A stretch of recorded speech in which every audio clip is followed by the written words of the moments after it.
This is probably going to be unpopular, and I've been struggling with this for quite some time, especially after the march last night.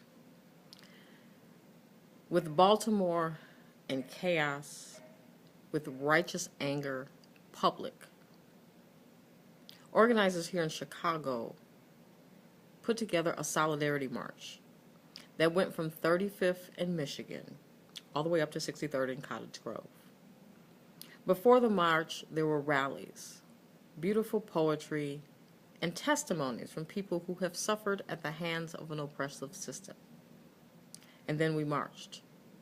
We marched and we sang. Some of the chants were uncomfortable to hear, but it is how we were expressing ourselves.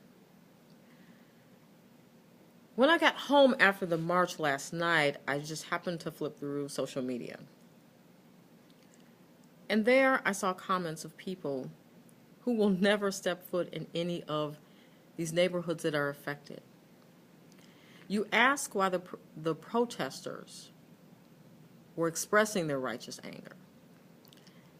And let me be clear, I'm not talking about those opportunists who took advantage of pain and suffering and sorrow and decided to cause horrible, horrible chaos. That's not what I'm talking about.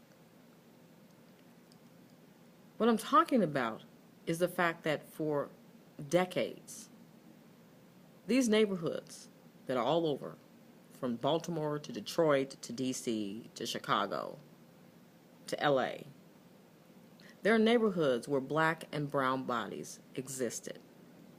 And no one cared about how they were living. You drive through neighborhoods and you would see their conditions and say, well, it's their fault. No. See, we can ask.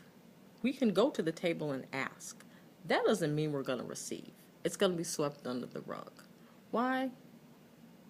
Because we were not deemed important. Our health, our well-being, our education, our vitality was not deemed important.